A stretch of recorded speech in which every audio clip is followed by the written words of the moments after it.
Punta na kami sa may barangay hall at syempre hihiramin namin yung kulong-kulong ng barangay. Syempre patakaran pala nila dyan kung sino gagamit ng kulong-kulong, siya magagas. Syempre 'di ba? Alam nga naman ng barangay pang magagas para sa inyo, 'di ba?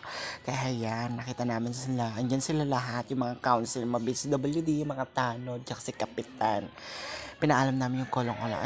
Syempre papunta na kami sa gasoline station kasi wala nang gas na dehydrate ng kolong-kolong parang ang person ay syempre na dyan na kami sa may gasoline station at papagasayan nagasan na namin syempre tig 100 kami tig 50 pala kami ni ka LGBT person natin syempre for the video for the lakbay na tayo papunta sa resort kung saan gaganapin ang LGBT Bahaghari Pride Month.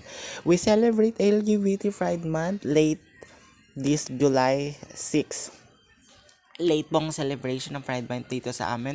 Diyan ginanap pong celebration ng Pride Month dito sa may AIM Resorts located at San Quintin, Pangasinan, Barangay Ungibay. Nakita yung pool nila, apakaganda, 'di ba?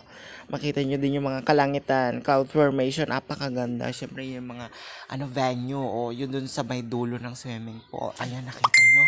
'Di ba? Diyan yung mga ka-LGBT, mga LGBT member. Syempre andun na sila for the meeting ng mga first time. Ayan, may mga kanya-kanyang mga rides, mga motor, mga person, mga LGBT. Ay na syempre nakita ko yung mga living the legend, yung mga mas matatanda sa atin. Syempre nagbeso-beso. Ayan, syempre yung mga igalang natin yung mga mas matatanda sa atin. Ay nakita yung eksena ng venue na napakaganda ng ayos, 'di ba? Yan, syempre nagsisi datingan yung mga kasisi, mga transisi, mga beshi. Ayan, syempre for the chismis na mamaya onte mag-start na at ayan na nga nag-start na ayan may pakain na may pa merienda na pansit, biskwit at pancham. Siyempre nakadalawa akong niyan, pansit diyan.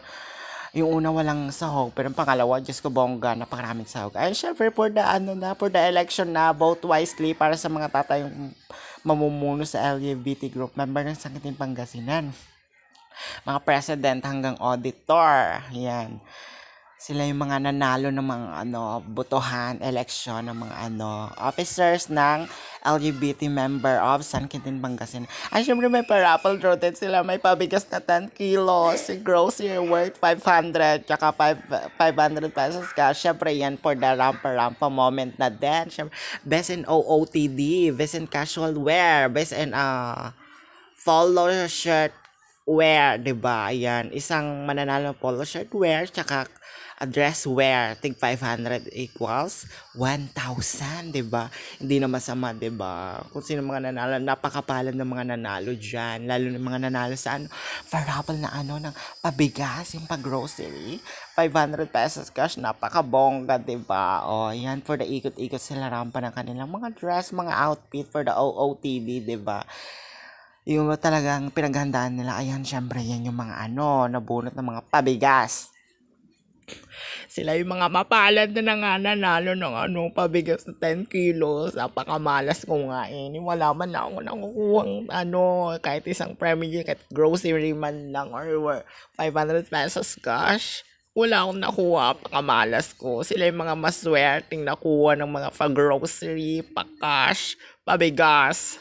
Ayan, syempre, ang pondo nga pa lang yan ay nilikom nila sa mga konsihal ng ating bayan ng sambayan ng San Quintin, yung mga nakaupo sa munisipyo natin. Syempre hindi ko na ipapangalanan, 'di ba? Ayan, yung mga maswerteng na palad na nanalo din ng cash 500 pesos. Yan yung iba dyan, yung mga teacher na ka-member ng LGBT group. Ayan, syempre, for the picture-picture ng mga person. Ayan, syempre, tapos ang picture-picture.